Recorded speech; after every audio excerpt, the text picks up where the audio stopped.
Bon, alors du coup, on va commencer cette vidéo. Alors, Recommencer. on va la recommencer parce que, attends, là je m'adresse à la caméra, mais là on a eu, il y a eu un problème parce qu'on a déjà tourné cette vidéo hier et en fait il y a eu un problème avec le son. Du coup, on n'entendait que moi et on n'avait absolument pas le son de notre invitée Claire ici présente qui va nous parler de l'animation. Claire, encore une fois, ça fait plaisir de t'avoir sur la chaîne. J'aime bien parce que là, va falloir à chaque fois rejouer la comédie du «Ah ouais, on fait comme ça. Eh ben putain, je Je pense savais pas pas avoir du l'air tout.» surpris, hein. Je vais souvent regarder des fois en bas de la caméra parce que le retour je vois clair en gros sur mon ordi et mon ordi il est en dessous de la caméra, donc des fois c'est normal si je regarde mes pieds. Donc ok, donc on est avec Claire aujourd'hui qui est vraiment spécialisée dans l'animation et qui va vraiment nous en dire plus sur ce domaine. Faut savoir que l'animation ça fait vraiment partie de l'univers de l'audiovisuel. Et étant donné que je fais partie de cet univers, je veux quand même en savoir un peu plus sur l'animation. Je connais des bases, je sais que l'animation la plupart du temps c'est du dessin image par image, mais il y a d'autres techniques et tout ça, et elle va nous en parler ici actuellement. Claire, du coup, dis-moi, donc tu es spécialisée dans l'animation, tu fais quoi précisément? Tu es étudiante, si je ne dis pas de bêtises? Alors effectivement, moi je suis étudiante en troisième année en cursus animation à l'école Superfocom Rubica. Donc ça s'appelle cursus animation, mais en vérité c'est plus tout ce qui relève de la conception d'un film d'animation. L'animation étant une partie simplement de la conception du film. Donc avant ça, je suis passée par un bac littéraire. Après, j'ai fait une mise à niveau en art appliqué pendant un an, qui est une formation qui a été supprimée 1 ou 2 ans après que je sois sortie. Et du coup, maintenant, pour se préparer aux écoles d'animation, en général, il faut passer par soit une prépa interne à une école, parce que comme il n'y a plus vraiment de formation, les écoles ouvrent des prépas, soit c'est directement après le bac. Et du coup,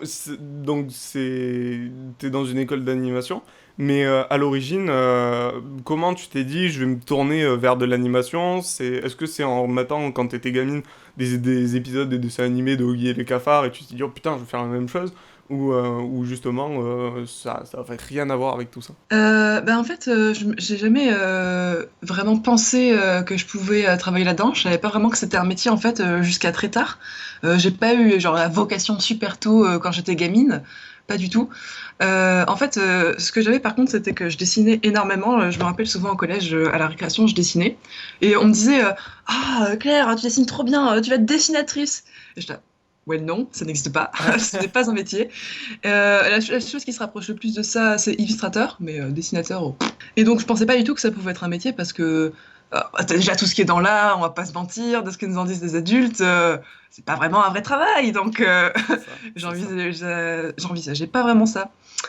Et puis, j'ai quand même eu la chance, comme toi, Louis, de naître au XXIe siècle, où il y a tout un tas d'opportunités qui s'offrent à nous dans l'art. Et il y a beaucoup de demandes dans des secteurs qui n'existaient pas il y a 50 ou 100 ans de ça à peine. Et donc, arrivé je dirais au collège, lycée, j'ai commencé à réaliser, parce que je prenais des cours de dessin sur mon temps libre, et ma prof m'a dit, mais tu sais, moi j'enseigne dans une école où on fait de l'animation, tu devrais peut-être te pencher dessus, ça t'intéresserait peut-être? Et carrément, ça m'a carrément intéressée. Du coup, elle m'a mis le pied à l'étrier là-dedans.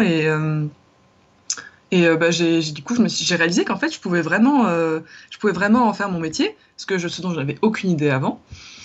Et du coup, j'ai travaillé, et j'ai réussi à intégrer du coup ma mana après le bac. Et ensuite, grâce à cette mise à niveau, j'ai encore travaillé et j'ai réussi à intégrer mon école. Mais du coup, c'est une vocation qui m'est venue assez tard. Enfin, j'ai eu envie de faire l'animation assez tard. C'est vraiment pas quelque chose dont j'ai eu envie très tôt.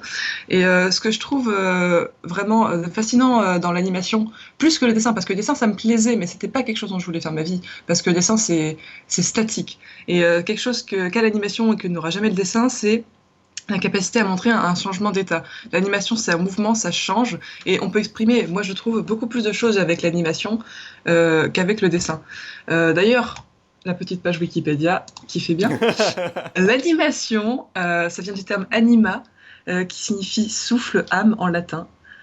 Et donc, outre le fait que ça claque pas mal, ça montre bien le fait que l'animation, c'est vraiment insuffler une âme à un personnage. On s'immisce dans le personnage et on lui donne vie. Ça a beaucoup de points communs en fait avec le métier d'acteur. Sauf qu'on est beaucoup plus protégé que l'acteur puisqu'on s'expose pas nous-mêmes. Mais il faut vraiment savoir jouer pas mal quand on fait de l'animation. Parce que vraiment, oui, manière de faire un personnage triste, 10 000 manières de faire un personnage heureux.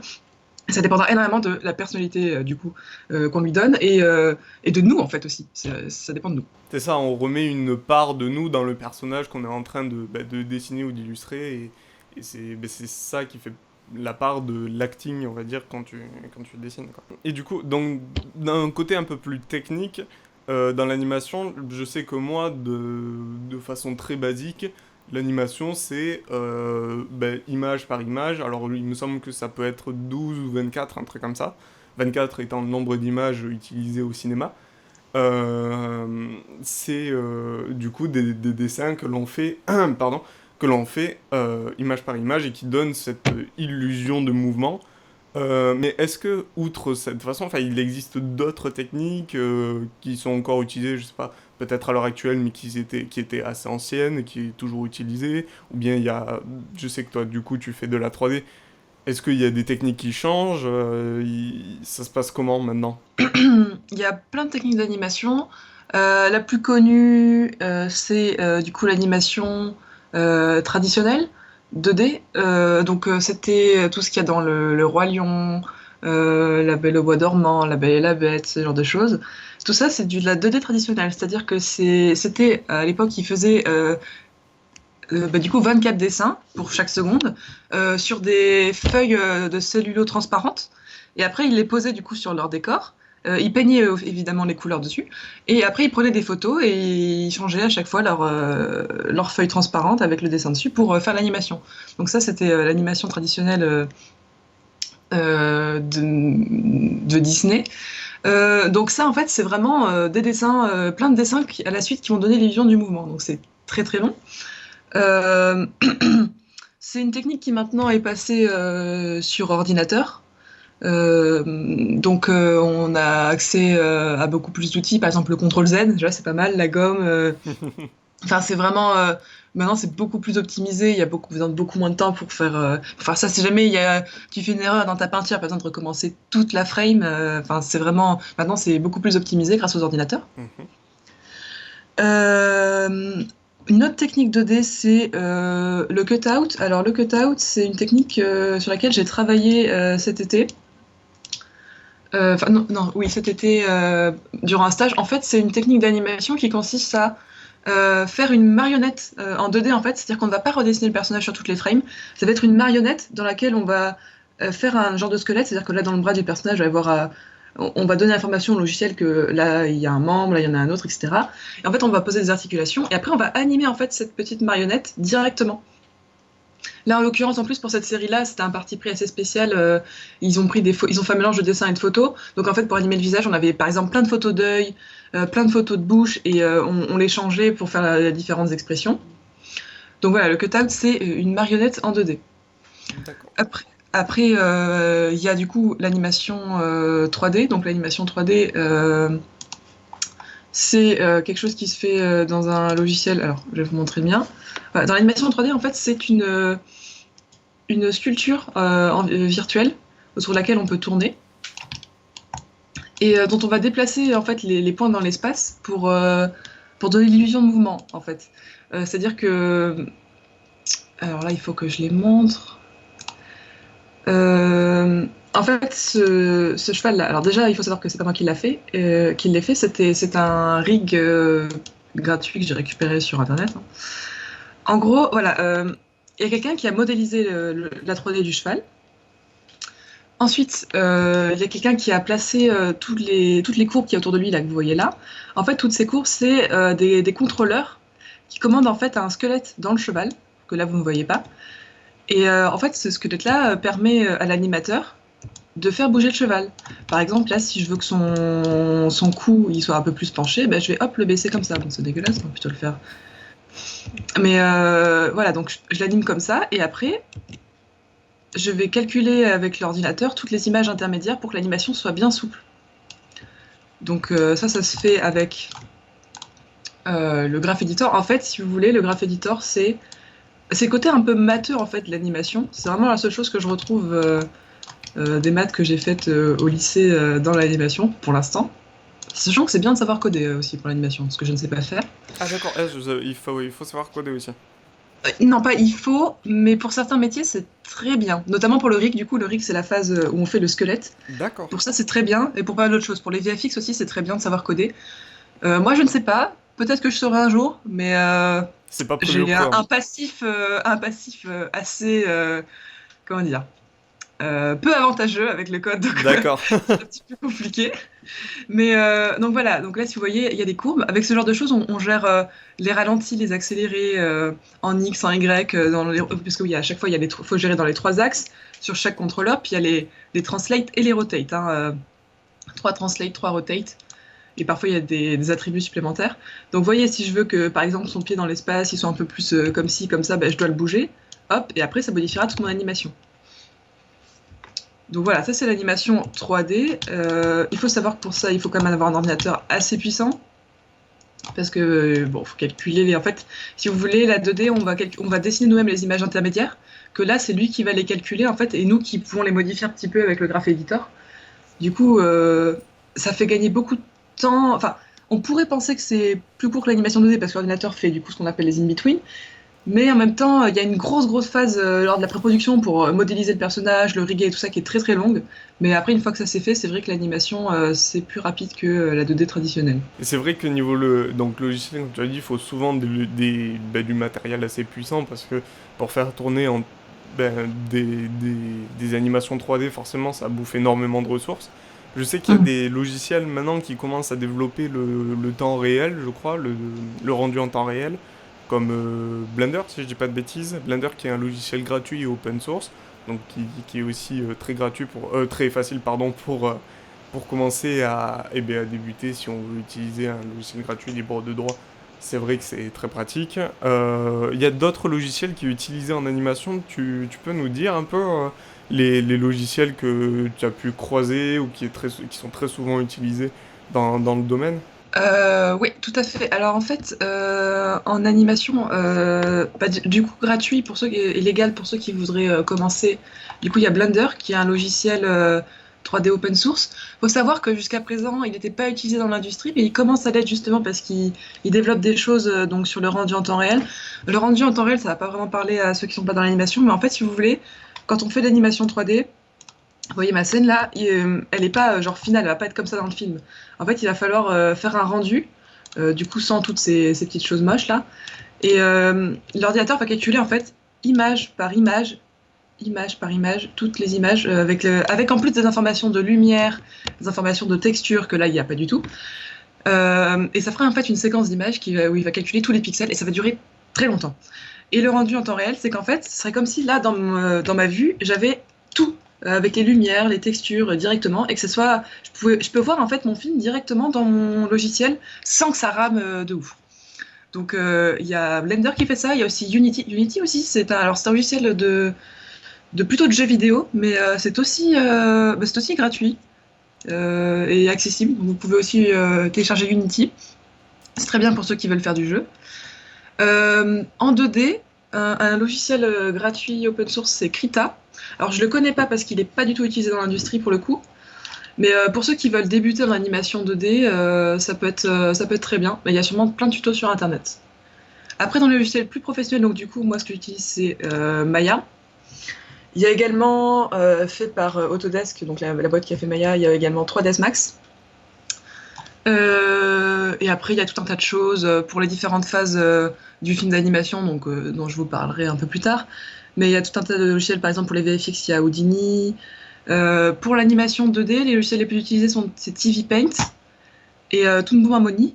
Alors Toon Boom Harmony, je l'ai juste ici, je peux vous montrer. Donc vous voyez, en animation 2D traditionnelle, donc chaque petit rectangle rouge c'est une frame et chaque petit rectangle gris est composé de 2 frames. Là, c'est un dessin. Vous voyez, c'est le même dessin. Et donc en 2D traditionnel, je vais du coup faire plein de dessins. Là, c'est un cycle de marche du coup d'un personnage qui fait des bonds. Vous pouvez vous dire que je réutilise sans doute les mêmes dessins sans arrêt, mais en fait, c'est comment dire? Là, c'est quand il fait un seul pas, c'est que des dessins uniques. Il lève la jambe droite, comme vous pouvez voir, et arrive au milieu de son pas. Vous pouvez vous dire, on va réutiliser les mêmes dessins, mais en fait, juste après, il doit lever l'autre jambe. Donc en fait, juste ici, c'est des dessins uniques en fait. Et après seulement, on va pouvoir boucler ces deux pas-là à l'infini ici pour faire tout le cycle de marche. Donc le style de l'animation de Toon Boom, c'est vraiment, enfin, j'en ai testé trois, on va dire, dont un qui est pas vraiment fait pour ça. Mais Toon Boom pour moi, c'est vraiment le must. Il est vraiment très bien fait. Il y a pas mal d'outils qui sont vraiment pratiques pour l'animateur. Déjà, basique, l'onion skin, ça permet en fait de voir le dessin d'avant, le dessin d'après. C'est très pratique pour dessiner du coup les frames in between, on appelle ça, c'est-à-dire que, ah, vous voyez, mon dessin, il est entre deux dessins. Vous voyez, en animation 2D, ça a une importance où est-ce qu'on place notre in between, c'est-à-dire que là, je ne l'ai pas placé pile au milieu des deux dessins, je l'ai placé plus vers le bas, parce que comme ça va faire qu'il va bondir plus vite. Enfin, il y a plein de choses comme ça en animation qui sont des petites règles à connaître. Euh, on vous en parlera un peu plus tard. Donc voilà, la table lumineuse ou l'onion skin. Sachant qu'à la base, ce genre de choses c'était fait à l'époque traditionnelle sur des tables, du coup, vraiment des tables lumineuses. C'était genre une table avec une lumière en dessous. Et les animateurs, ils dessinaient en fait sur leur papier et ils faisaient flipper leur papier pour voir du coup le mouvement. Ça, c'est l'ancienne version, l'ancienne manière de le faire. Parce que nous, on a accès à tout ça maintenant et c'est quand même fort pratique. Est-ce que ça peut arriver aussi d'utiliser des logiciels qui n'ont strictement rien à voir, on va dire, et qu'on peut s'en servir, par exemple quelqu'un qui ne connaît pas l'animation et qui aimerait vraiment s'initier, est-ce que par exemple il va se dire, vas-y, je vais ouvrir Paint ou Photoshop, je vais faire vraiment un truc à la chaîne et il peut s'entraîner comme ça, même si je pense qu'à mon avis, il y a des trucs un peu plus optimisés, c'est pas optimisé pour. Toi, tu penses que c'est possible de commencer avec des logiciels très bas de gamme, on va dire Oui, alors Photoshop, c'est pas vraiment bas de gamme, hein, mais Ouais, c'est pas bas de gamme, mais je oui, veux dire, oui. du moins, ça a pas l'air optimisé pour, quoi. Alors, c'est pas optimisé pour l'animation, mais on peut animer dessus. Je l'ai déjà fait, pas mal. En fait, regardez, dans Photoshop, avez, vous avez une fenêtre. Ici, espace de travail, mouvement. Si vous allez dans mouvement, en fait, vous allez pouvoir avoir accès à la fenêtre d'animation de Photoshop. Et en fait, quand vous allez créer un calque, en fait, ça va être une frame à la place. Donc, attendez, il faut que je fasse un nouveau. Ça va être une frame. Donc, vous voyez là, j'ai une frame. Et en fait, chaque fois que je vais faire un calque, normalement, ça s'affiche ici, créer un montage vidéo. Voilà. Donc, oui, on peut faire un truc avec Photoshop, tout à fait. C'est pas aussi bien que Toon Boom, mais ça passe, honnêtement. Là, en fait, vous voyez, à chaque fois, vous allez avoir des frames. Mais là, en fait, ça va être des calques qui sont les uns sous les autres. Donc, par exemple, pour avoir un décor et là, votre personnage. Si vous voulez un calque qui soit ici, là, pour faire plusieurs dessins, il faut créer un nouveau groupe vidéo. Et là, en fait, vous pouvez en mettre plusieurs. Et donc là, je peux faire mon personnage. Hop, pas du tout, il veut pas. Et je peux faire un dessin ici, et sur le truc d'après, hop, il aura disparu, et je peux le faire version pas content. Voilà, une animation tout à fait incroyable. Donc si c'est possible sur Photoshop. Il faut savoir qu'il y a plein de trucs qui nécessitent pas forcément de logiciel super spécialisé. Par exemple, tu m'as demandé des techniques d'animation. J'ai pas, j'ai pas tout cité. Il me manquait la pixelation aussi. Donc la pixelation, c'est une technique qui consiste à faire de l'animation en fait avec plein de petites photos. Donc en fait, tu vas prendre en photo des personnes dans la vie de tous les jours qui font une pause, puis une autre, puis encore une autre, et après quand tu vas les mettre à la suite, ça va faire une animation. Par exemple, si tu veux, il y a des petits films sur YouTube de gens qui font semblant d'être des sorciers d'Harry Potter, et genre ils sont sur un balai, et chaque fois ils se prennent en photo à la seconde où ils sont en l'air. Donc du coup, ils mettent à la ligne toutes les photos où ils sont en l'air, et du coup, ça donne l'impression qu'ils volent. Bon, ils sont pas toujours à la même hauteur, il y a les pieds plus ou moins bas à chaque fois, mais voilà, c'est ce genre de choses, la pixelation. Ça peut être fait avec n'importe quel logiciel de montage. Oui, bien sûr, ça peut être fait avec tout et n'importe quoi, même peut-être même sans logiciel des fois. Mais je crois qu'ils utilisaient ça aussi pour des jeux vidéo, mais il y a très longtemps, comme des jeux du genre, qu'on s'appelle Mortal Kombat ou des trucs comme ça, où en gros, t'avais des comédiens qui prenaient la pause de quand ils prenaient des coups, des trucs comme ça. Et c'était fait à base uniquement de comédiens qui étaient pris à une photo à un moment précis. Et à chaque fois, ils intégraient la photo à tel moment du jeu et ça faisait, ça faisait le jeu en fait. Comme ça. Ça faisait le sprite du personnage. C'est Merci ça. JDG. Merci JDG. Hein. Merci JDG. Une autre technique qui peut être faite chez soi très facilement, c'est le stop motion. Alors le stop motion, c'est la technique qui est utilisée dans des films comme Kubo et l'armure magique, Chicken Run, Wallace et Gromit, plus récemment Missing Link. Du coup, en fait, c'est des marionnettes de 20 à 50, 30, 40 cm, je sais pas exactement, qui peuvent être assez grandes, qui sont en fait des marionnettes avec des armatures en métal à l'intérieur. Aussi, ils ont plusieurs visages, plusieurs mains, plusieurs expressions qui sont souvent imprimées en 3D et qui vont pouvoir aller sur la marionnette. Et en fait, ils sont animés image par image chaque fois. Et ensuite, chaque fois, on va prendre une photo avec une pose, une expression, et ils prennent des photos, des photos, des photos. Et du coup, ça va faire l'animation. Donc, c'est pareil que la pixelation, mais avec des marionnettes. Et ça donne des trucs assez fous. Alors, je parle de Kubo. Kubo, c'est vraiment... Enfin, c'est le studio... Laika, c'est le plus connu dans ce qui est la stop motion. Ils font des choses incroyables, mais c'est aussi possible de faire des trucs en pâte à modeler ou avec des Lego chez soi. Hein. Tu poses ton appareil photo sur un pied ou sur un truc où il bouge pas et tu fais bouger tes Lego ou ta pâte à modeler. C'est vraiment le truc que, enfin, tous les gosses en ont fait au moins une fois dans leur vie, quoi. Ouais. C'est vrai on apprend souvent à des enfants à faire du stop motion. Je me souviens quand j'étais dans un centre d'animation jeunesse, je me souviens, il y avait un atelier stop motion où en gros c'était, alors je crois que c'était avec des Lego, non, ou avec des Warhammer, un truc comme ça. Ils les faisaient bouger comme ça, ils faisaient leur petite histoire comme ça. C'était très marrant, mais c'est vrai que c'est un truc qu'on apprend très tôt. Les films en stop motion, généralement, ils ont moins de succès, enfin au cinéma en tout cas. Et je trouve que c'est vraiment dommage parce que c'est vraiment des prouesses artistiques. Je sais pas si t'as déjà vu un behind the scenes de J'en ai vu un de Nightmare Before Christmas. Et c'était très impressionnant ce film. Je crois ils ont mis, à le tourner, je crois ils ont mis plusieurs années, mais un truc complètement aberrant. Euh, et vraiment tous les jours, hein, ils tournaient sur plusieurs années. C'était un truc de malade.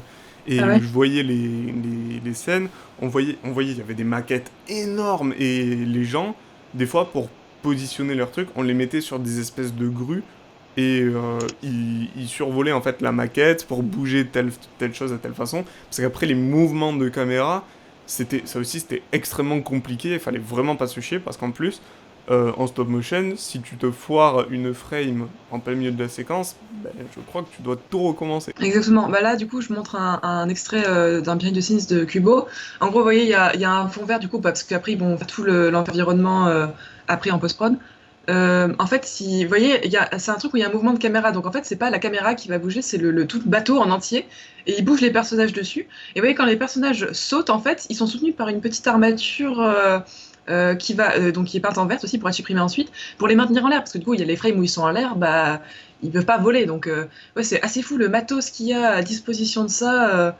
Enfin, vraiment, c'est un truc de patience. Enfin, vous avez pas des. Enfin, moi, je trouve que c'est complètement, complètement incroyable. C'est ça, c'est ça. Moi, je trouve que mais même pour de l'animation, dessin, mais pour du stop motion, il faut avoir une patience colossale. Je me souviens, j'ai fait un court métrage avec d'autres. C'était quand j'étais encore étudiant. On avait fait un court métrage qui dure 3 minutes, un truc comme ça en stop motion. Et comme on était très speed sur le temps et tout, qu'on avait d'autres courts métrages à faire, on a dû tourner ça en 2 nuits blanches à la suite. Et, euh, et en plus, bon, on avait des maquettes et tout, on avait fait des trucs, des trucs de dingue, mais aussi qui coûtaient cher.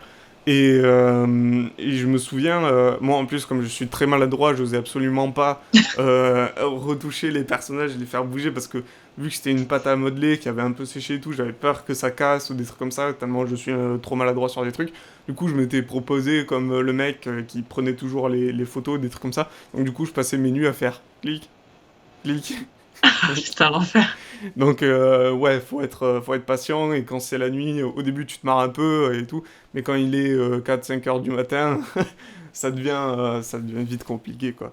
Donc, mais bon, c'était quand même une très bonne expérience. C'était très marrant, quoi. Donc, ouais, faut être extrêmement patient. Pour moi, je trouve en animation de dessin, faut être super patient, quoi. Bah, Mais dans c'est. l'animation, tout court, en fait, en général, c'est un boulot de patience parce il faut faire toutes les frames. Enfin, c'est vraiment un truc. Pour que ce soit beau, en fait, il faut être d'une précision. Mais après, quand c'est ta passion, tu le vois pas comme ça. T'es super content de faire ça. Un dernier type d'animation dont j'ai pas parlé aussi, c'est la motion capture. Du coup, ça c'est pas mal utilisé, notamment dans le jeu vidéo. En fait, on va mettre une combinaison à un acteur avec des points qu'ensuite l'ordinateur va reconnaître et il va du coup récupérer le mouvement de l'acteur. Ça, c'est pas mal utilisé dans le jeu vidéo, mais aussi dans tous les films style Avengers, ouais, pas mal de Marvel, tout ça, films de super-héros. Euh, c'est une animation, du coup, moi je la connais pas très bien parce que j'ai jamais eu l'occasion de la pratiquer, mais j'aimerais beaucoup avoir cette opportunité. Par exemple, c'est ce qui a été utilisé dans l'incroyable jeu vidéo Detroit Become Human. Donc pareil, je mets un petit extrait. Enfin moi je trouve ça assez fou. Après, c'est une animation qui est surtout utilisée dans le jeu vidéo parce que ça permet de faire pas mal d'animations assez rapidement. Ce qu'il y a, c'est dans le long métrage un peu moins parce que ça trouve assez rapidement ses limites, je crois, au niveau des expressions faciales où ça a tendance à être un peu plus figé parce qu'en fait l'animation c'est exagéré, c'est amplifié. Et du coup, sur un modèle 3D, on va s'attendre à voir plus en fait que sur un humain normal, peut-être. Et du coup, parfois, ça peut donner l'impression que c'est un petit peu statique, un petit peu figé. Même si c'est utilisé je crois que dans la planète des singes aussi, c'est utilisé pour les singes et ça rend super bien. Donc, ça dépend, ça dépend, ça dépend. Après, un jeu vidéo, là, enfin, moi, je trouve que dans ce jeu-là, les expressions de visage sont un petit peu statiques, mais après, dans l'ensemble, c'est totalement stunning.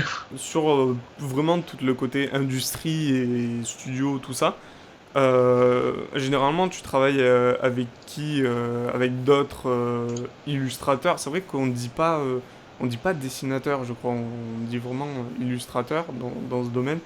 Et tu travailles avec d'autres illustrateurs, du coup, ou je veux dire sur un épisode de dessin animé par exemple, il n'y a que toi, ou alors des fois je vois que sur des épisodes, il y a vraiment un style graphique qui est adapté sur le dessin animé. Est-ce que tu dois t'adapter ou alors est-ce que tu peux te rajouter ta patte graphique? Comment ça se déroule tout ça? Alors, je travaille pas avec les illustrateurs. Les illustrateurs, c'est plutôt pour tout ce qui est livres, affiches. Enfin, c'est vraiment le côté très dessin illustrateur.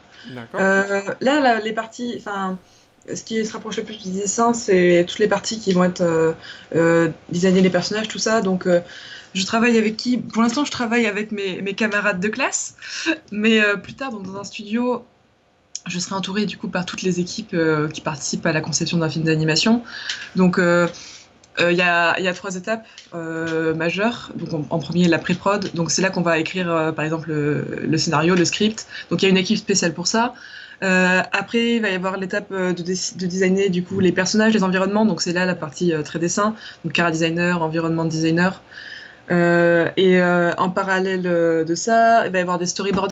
Donc, il y a pas d'illustrateur. C'est vraiment des métiers complètement différents. D'accord. Storyboarder, c'est du coup la personne qui va décider les cadrages, les transitions, ce genre de choses. Sachant que c'est commun avec les films en live action, mais il y a pas mal de différences entre les deux storyboards parce qu'en storyboard d'animation, tu n'es pas limité par les lois de la physique. C'est-à-dire que tu peux mettre ta caméra à 200 mètres dans le ciel, dans le sol, où tu veux, t'as pas de limite.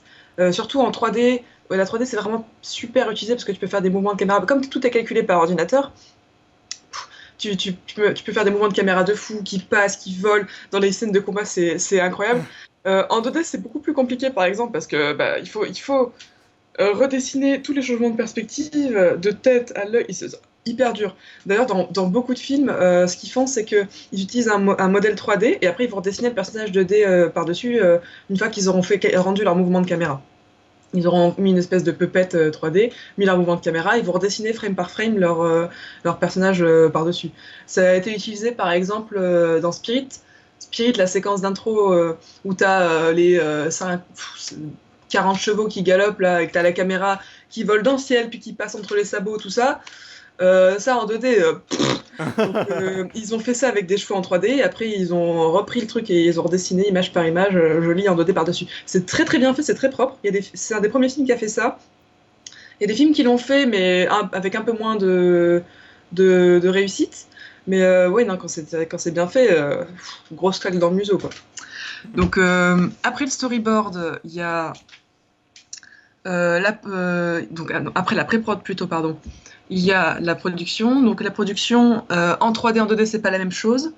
En 3D, on va voir du coup la phase de modeling. Modeling, c'est comme je vous ai montré, ça va être la personne qui va modéliser le personnage.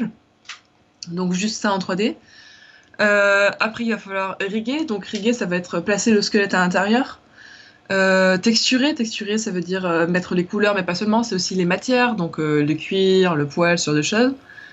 Va y avoir l'animation, donc l'animation c'est l'étape sur laquelle moi j'aimerais me spécialiser, donc c'est vraiment donner le mouvement, c'est-à-dire que quand je récupère mon personnage, il est statique, il est pas comme ça, là il est en pause, non, il est en pose, soit en T-pose, c'est-à-dire que le personnage il va être, je vais vous montrer ce que c'est une T-pose, littéralement en forme de T, c'est-à-dire avec les bras écartés et une expression neutre. Je fais des trucs vraiment étranges. Ou alors, il y a là aussi la A-pose. Donc ça, c'est la pose A, parce que ça fait un A. Vous voyez ce Shrek. Donc voilà, moi, je récupère ça. Et après, je me démerde pour que le truc, il bouge, quoi. Donc j'ai un peu de taf. Après, il y a aussi des personnes qui vont faire les lumières, parce que en 3D, enfin, autant en 2D, il suffit juste de colorier... mais en 3D, en fait, il faut allumer la lumière. Sinon, quand tu fais ton rendu, il fait tout noir. Donc il va falloir gérer les lumières, les couleurs de lumière, les ambiances, tout ça. Il y a aussi des départements qui vont gérer tout ce qui est poils, fourrure, cheveux. Ça, c'est des trucs qui sont simulés, c'est assez ouf. Par exemple, dans Zootopie, là, ils ont dû carburer parce qu'il y a absolument des poils et des poils partout. C'est des choses qui sont parfois soit animées en keyframe, c'est-à-dire que c'est l'animateur qui va, par exemple, là, comme dans mon fichier, pour la queue, elle n'est pas simulée, en fait, c'est moi qui l'ai animée image par image. Mais des fois, par exemple, dans le jeu vidéo, je sais que dans Unity, c'est possible, on va faire une simulation selon des lois on va donner des lois de physique à respecter au logiciel, par exemple de la gravité, ce genre de choses, et du coup, il va appliquer du coup ça à un objet 3D, et il va donner un résultat approximatif. Après, nous, on peut le peaufiner. Alors, je suis pas spécialiste là-dedans parce que je l'ai pas encore fait, mais je sais que c'est possible. Je crois que dans Frozen 2, c'est fait comme ça, justement. Les cheveux d'Elsa, quand ils sont détachés, il y a des espèces de boudins, en fait, à la place de ses cheveux.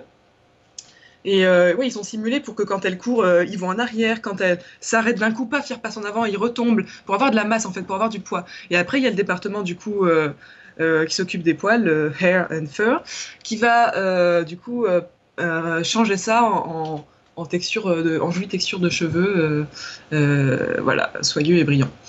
En 2D, la prod, c'est complètement différent. On passe d'abord par, du coup, il commence par l'animation, en fait. Donc, animation rough. Animation rough, c'est en fait comme un brouillon. Ça va être l'animation pas belle, par exemple, là dans mon logiciel, je sais pas si je l'ai toujours, mais en fait, ça va être l'animation faite assez rapidement. Et enfin, ensuite, on va repasser plusieurs fois dessus pour avoir des steps d'animation de plus en plus précis. Pour aller jusqu'au clean, vous voyez, ça c'est des dessins d'animation rough. Oh là là. Ouais. Donc ça c'est mes dessins rough, donc c'est des dessins qui sont pas aboutis, mais c'est pas très important parce qu'on voit déjà l'idée du mouvement. Il y a des trucs qui se traversent, tout ça.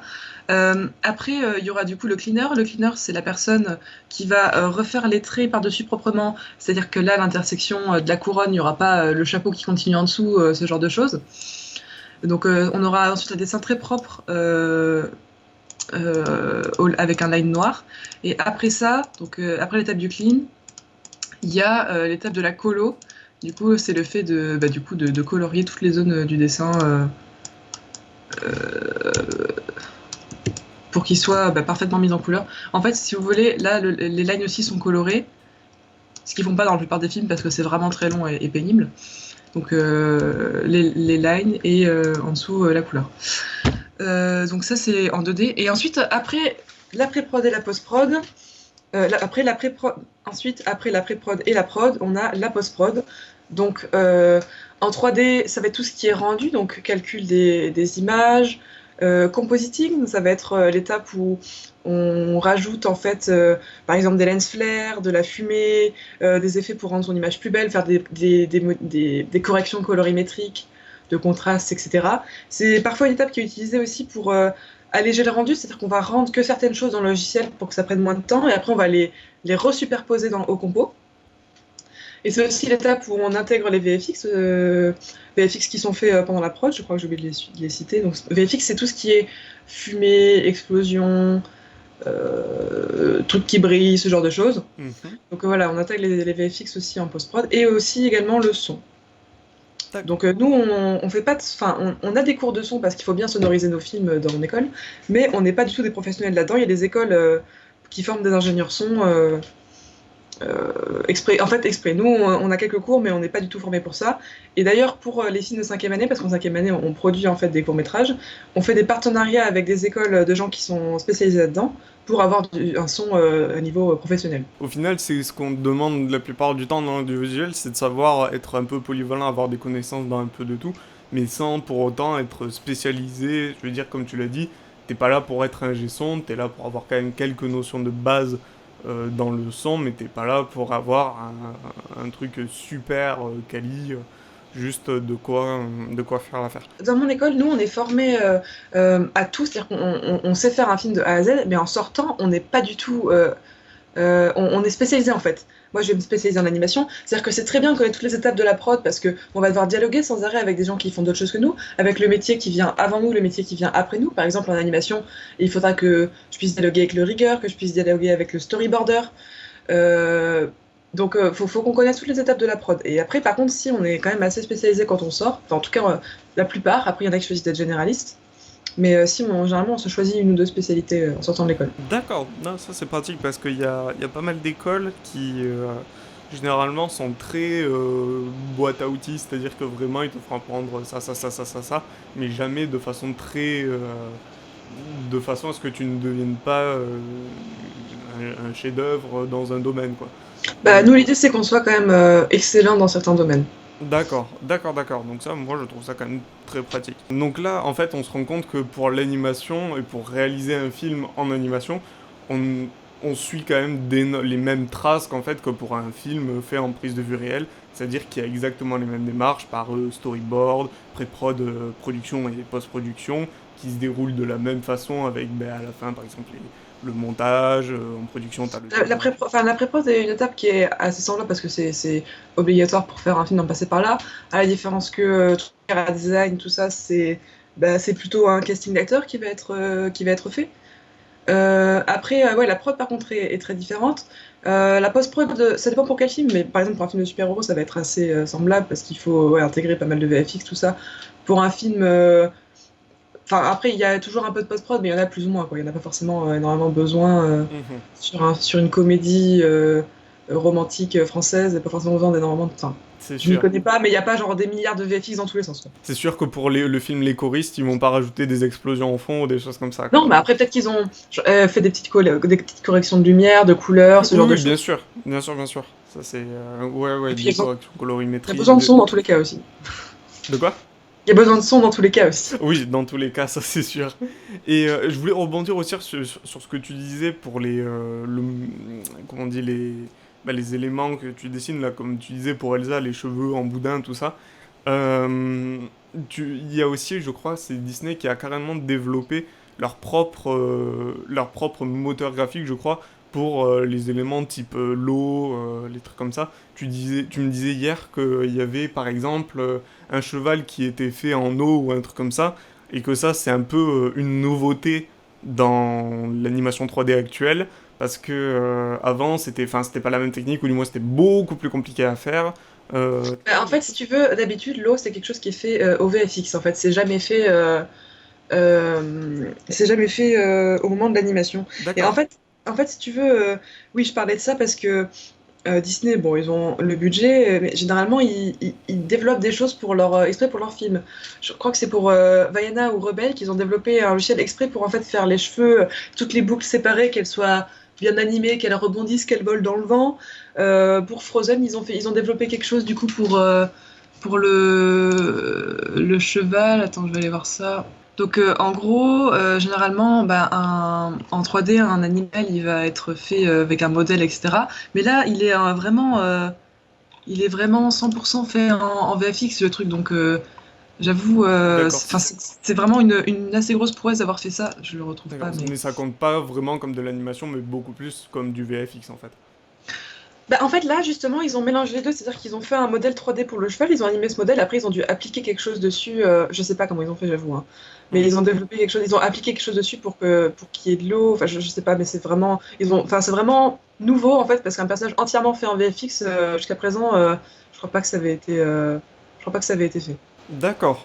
D'accord, d'accord. Donc là, oui, on voit les progrès qui se font bah, du coup d'année en année, parce que forcément, d'année en année, les grands studios de cinéma vont adopter de nouvelles technologies du coup pour améliorer la qualité de leurs films, forcément. Et ça, que ce soit en animation ou en prise de vue réelle, il y aura constamment du progrès pour du cinéma en fait. Oui, tout à fait, puis les grands studios participent beaucoup aussi à développer toutes ces techniques parce que bah, du coup, ils ont les sous pour se lancer dans des développements de... C'est là que c'est important de coder, en fait. Parce que tout ça, mine de rien, bah, c'est des programmeurs, en fait, qui codent, du coup, tous ces trucs, tous ces outils, en fait, que nous, les animateurs, on est bien content d'avoir une jolie interface avec des curseurs à bouger et de pas avoir besoin de faire des calculs ou de programmer les trucs nous-mêmes. Mais tout ça, ouais, c'est géré par des geeks. Je vais revenir sur tes projets à toi. Est-ce que toi, quand tu réalises des projets, tu t'inspires de choses que tu as déjà vues ou carrément peut-être de personnes qui ont une certaine patte graphique et tu t'es inspiré de ça? Comment tu te débrouilles? Moi, j'ai pas. C'est un peu difficile de donner des gens qui m'ont inspiré parce que en animation, malheureusement, au contraire des acteurs, on connaît pas vraiment le nom des animateurs. C'est-à-dire que on va connaître le nom d'une tête d'affiche d'un film, mais en animation, on va pas connaître le nom des 50 animateurs qui ont bossé sur ton personnage favori. Mhm. Jamais. Pourtant, c'est la même chose au final, mais ça n'arrivera pas. Ce que tu auras sur l'affiche, c'est le nom de la personne connue qui a fait la voix pour promouvoir le film. Ça tu l'auras. Ouais, c'est vrai. Euh, Après, du coup, j'ai été influencée par contre par des films en soi. Bah, quand j'étais gamine, mes grosses références c'était Sinbad, la légende des sept mers, qui est un film d'ailleurs un des premiers films, je crois, qui a mélangé la 2D et la 3D. Bon, eux, ça se voit pas mal, mais c'était quand même plutôt bien fait. Et puis, Sinbad, il est carrément beau gosse. Après, Spirit, évidemment, incroyable ce film. Je l'ai vu au cinéma. Enfin, en fait, c'est fait de deux DreamWorks, je pense. J'avoue, j'ai un petit crush pour DreamWorks, mais ils ont fait des choses folles. Après, quand je suis devenue plus ado, j'ai eu, comme beaucoup de gens dans mon école, ma phase manga, donc SAO, Fairy Tail, FMA, les Miyazaki aussi, mais, qui eux sont assez atemporels, je trouve. Ah, et c'est là que j'ai commencé à avoir pas mal de films 3D, bon, donc tout ce qui est Shrek, Kung Fu Panda, Megamind. Donc ça, c'est des genres qui m'ont vraiment beaucoup plu, la comédie en 3D. C'est là que j'ai commencé à réaliser, à me dire, mais c'est costaud quand même, hein, ça a l'air sympa, je peux essayer? Euh, et donc, maintenant, mes références, ce serait Spider-Man New Generation. Je sais pas si tu l'as vu. J'en ai. Alors, j'ai pas eu. Ça fait partie de ces films qui sont dans ma liste. Il faut que je vois, mais à chaque fois, je zappe et je passe à autre chose. Mais apparemment, j'ai eu de très bons échos sur ce film. Mais oui, apparemment, ça a très très bien fonctionné. Et le style graphique, il est tellement particulier que ça a pas mal marqué les esprits, apparemment. Bah, en fait, ils ont fait un truc qui est assez ouf, c'est qu'en fait, ils ont fait de la 3D, mais avec beaucoup de racines implantées dans le comic book, du coup, beaucoup de 2D. Et les personnages, ils ont des espèces de rides qui sont en line, du coup, dessinés sur eux. En 3D, c'est un truc qui se voit jamais, ça. Les décors, ils sont super. Il y a des effets de trame partout dans tous les sens. Il y a des effets Il y a, comment dire, les onomatopées, les Ah palmes, les oui, pifs, les trucs comme ça. ils reprennent beaucoup le style comics. Oui, oui, c'est ça. Et donc, en Mhm. fait, c'est de la 3D qui a complètement les deux pieds plantés dans la 2D. Et bah, c'est super beau, en fait, ce qu'ils ont fait. Vraiment, c'est incroyable. Et puis, l'histoire est super bien aussi. Parce que c'était très beau, mais l'histoire était naze. Bon. Mais là, franchement, il y a tous les curseurs qui sont montés au maximum. Donc, grosse claque, ce film. Euh, Klaus. Klaus, qui est un film, du coup, qui a été financé par Netflix. Donc, c'est quelque chose qui ne sortira pas au cinéma.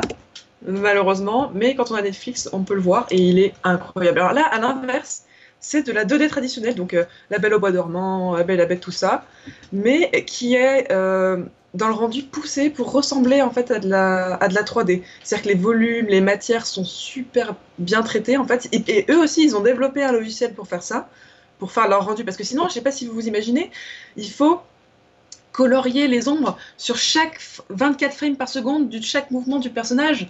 C'est un délire.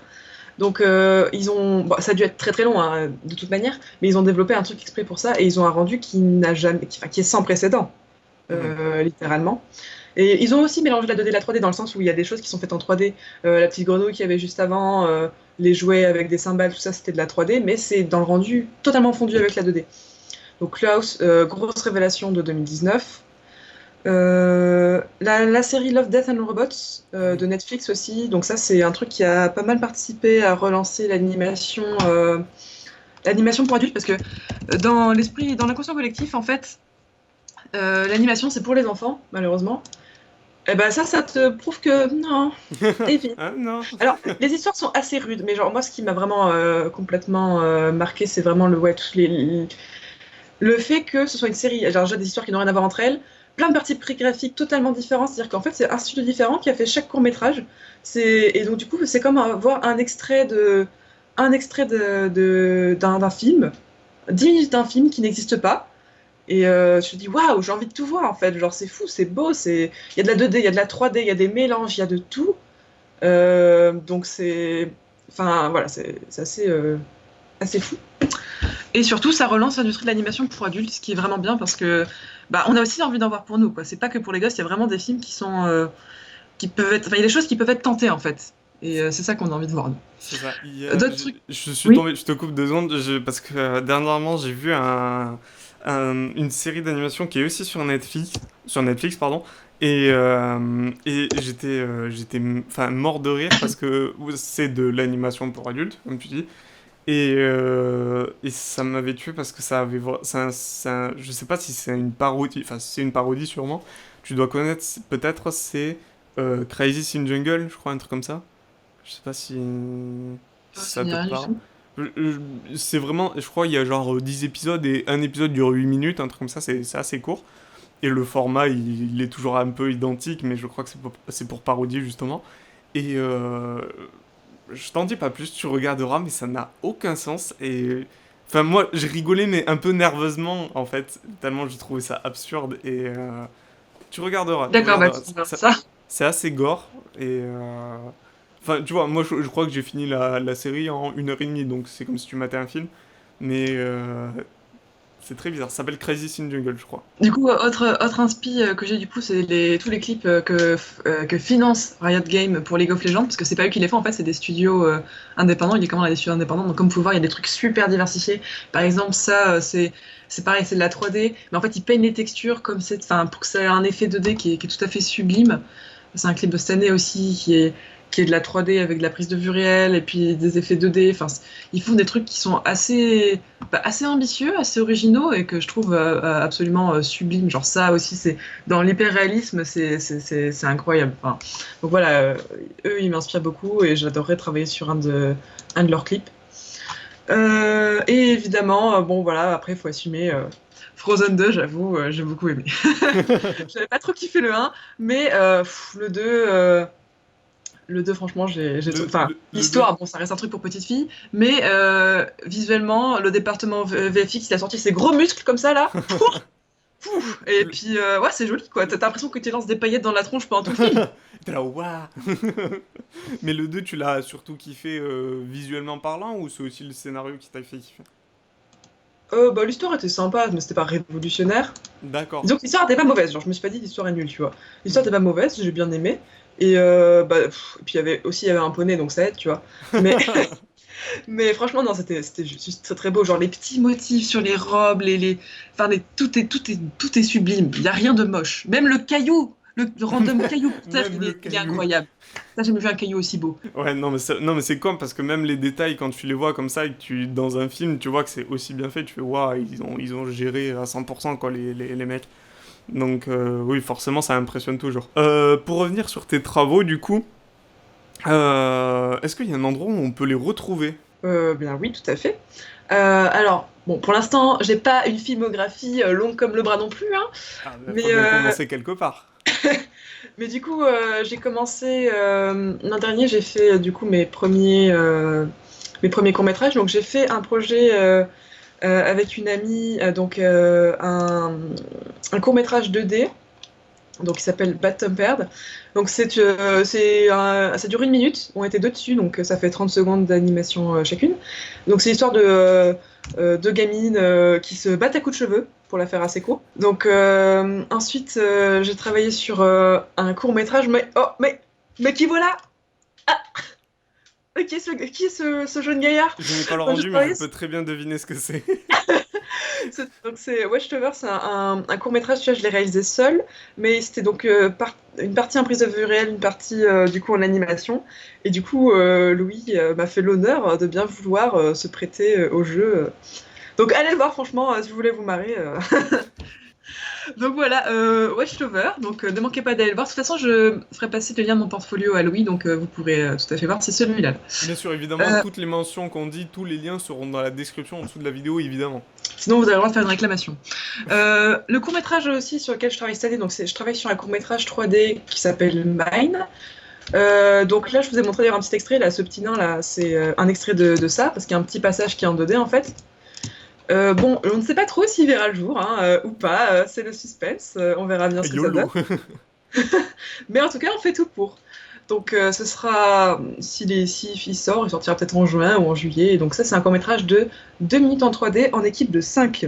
D'accord, d'accord. Après, je travaille pas mal aussi sur des choses personnelles. Donc, quand je travaille sur une chose personnelle, c'est un shot. Ça va pas être un film, ça va pas être un court-métrage. Je ne peux pas faire ça seul. Je travaille sur des shots. Donc, le meilleur moyen de voir ça, c'est de voir mon showreel. Donc, en fait, c'est une vidéo qui compile des extraits de mes meilleurs travaux. Un Donc, petit il n'y a pas best-of. d'histoire, en fait. C'est juste une séquence vidéo avec une petite musique qui montre, en fait, les meilleurs shots que j'ai animés. Enfin, ce que j'estime être le meilleur de mon travail. En fait, ça c'est vraiment un truc spécialisé pour les recruteurs en fait, pour qu'ils m'embauchent éventuellement. Donc c'est toujours, ça peut toujours vous intéresser pour voir ce que je peux faire. Après, un dernier projet qui sera du coup intéressant, mais qui pour l'instant ne l'est pas, c'est le film que je ferai en 5e année. Parce qu'en fait, dans mon école, et comme dans la plupart des écoles d'animation, en 5e année, on n'a pas de cours. On est comme dans un studio, en fait, toute l'année on est en prod. On travaille sur un film, un court-métrage de 5 à 8 minutes, je crois, en équipe entre 5 et 8, je sais plus exactement. Du coup, en fait, là, on commence dès maintenant à développer des histoires. Moi, je travaille sur la mienne depuis hier. On développe une histoire, en fait, on développe tous un projet. Et après, ils vont être sélectionnés par les professeurs, ils vont retenir 8 sur les 50. Et on va être placé en équipe dessus et on va travailler pendant 1 an pour les sortir. Donc ces films-là, c'est pas possible de les voir juste quand ils sortent parce qu'ils sont pendant 1 an en exclusivité festival. Mais après, il y a pas mal de films du coup de l'ESMA ou de Supinfocom ou les films des Gobelins. Et puis il y en a plein qu'on peut trouver en ligne. Donc vous pouvez aller sur les chaînes YouTube de ces écoles-là. Il y a plein de, il y a moyen de voir ce qui se fait. Oui, et après, l'idée c'est qu'en fait, on présente à la fin de l'année ce film à un jury de professionnels. C'est d'ailleurs pour ça que les 5e années de cette année, ils sont pas très sereins. Ouais, mais tu m'étonnes avec la situation actuelle, c'est vrai qu'il y a de quoi un peu paniquer, quoi. Bah, même nous, on n'est pas certain qu'on pourra finir nos films, mais nous, à la limite, si on est qu'en 3e année, au pire, c'est pas grave, on pourra toujours placer des choses dans nos portfolios. Hmm. Que eux, l'enjeu, il est quand même assez lourd par rapport à nous. Et quand tu réalises, toi, un de tes projets, en fait, ça te prend beaucoup de temps en général. Tu fais ça, je dis n'importe quoi, mais tu arrives à faire ça en quelques heures, ou il te faut plusieurs jours, voire plusieurs mois. Comment tu te débrouilles? Ça dépend de ton organisation aussi. Alors, en temps normal, comme j'ai cours, c'est assez long. Par exemple, là, ce cycle de galop de cheval, c'est quelque chose que j'ai fait sur mon temps libre sans avoir eu encore de cours d'animation. Parce que, en fait, j'étais supposée les avoir à partir de maintenant. Mais du coup, je ne pense que je ne les aurai jamais. Du coup, ça, alors, pour vous donner une idée, je l'ai commencé cet été, pendant mon stage de cet été, et je l'ai fini en décembre-janvier. Donc c'était très long. Mais en même temps, je partais de zéro. Et je m'étais lancé quelque chose d'assez difficile et je faisais ça en parallèle des cours, sachant que j'avais quand même plein de devoirs, donc c'est pas très représentatif.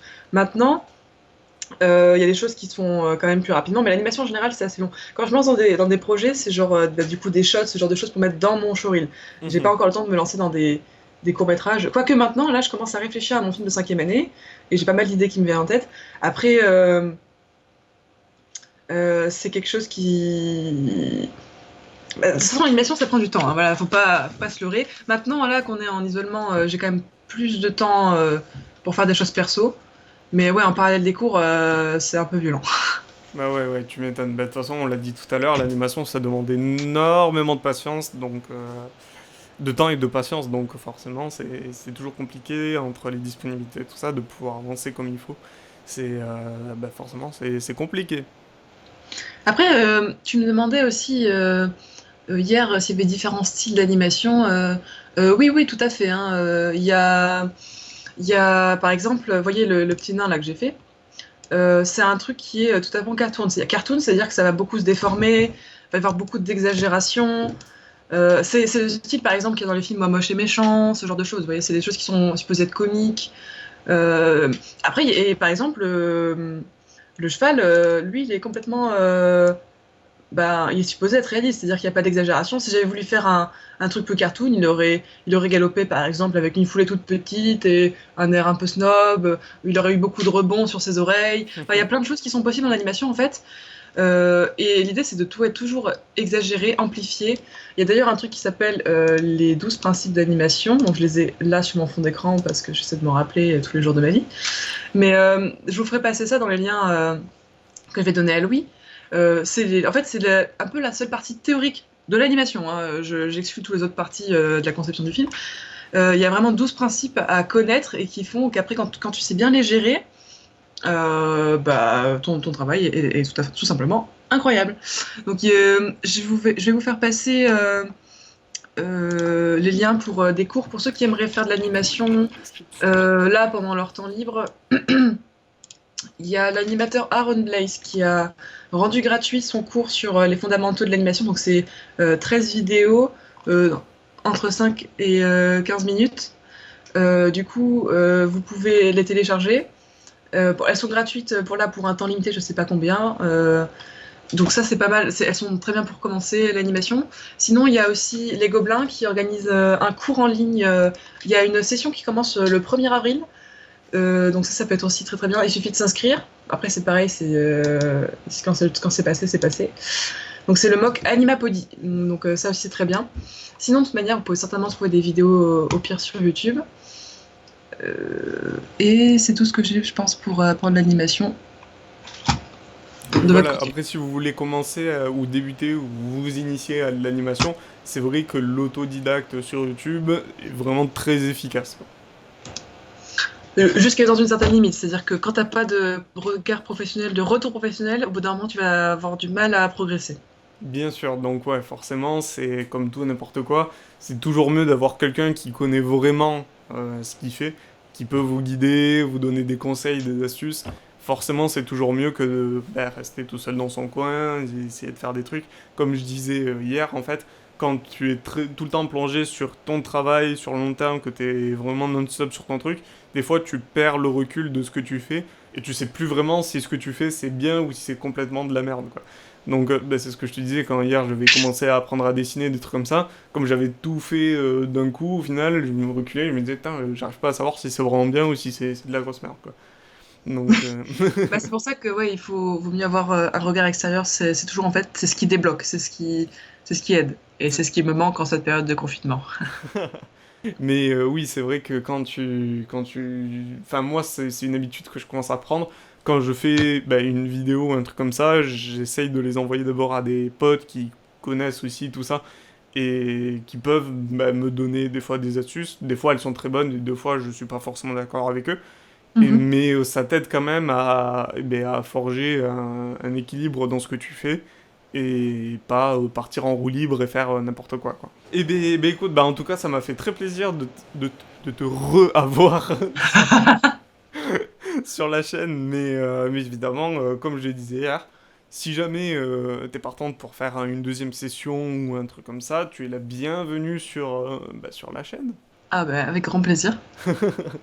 Écoute Claire, je suis très content que tu aies pu me donner tes disponibilités pour parler de l'animation et tout, parce que même moi je connaissais des bases, mais j'étais pas hyper briefé là-dessus, quoi. C'est toujours, moi ça me fait toujours très plaisir d'en savoir un peu plus sur des domaines qui concernent l'audiovisuel, des choses comme ça. Bah, t'as fait J'aime bien. un peu de motion design, il me semble. Ouais, je fais du motion design, je sais pas si ça se range vraiment dans la case animation, je sais pas trop ce que C'est t'en un penses. style d'animation qui est assez épuré, assez simplifié, mais si, c'est quand même de l'animation. D'accord, d'accord, d'accord. Bon, je suis content de dire que je fais un peu d'animation alors. Mais voilà, et j'aime bien garder. Je vais essayer de garder ce format de vidéo où j'invite une personne qui est spécialisée dans un domaine, toujours dans l'univers de l'audiovisuel.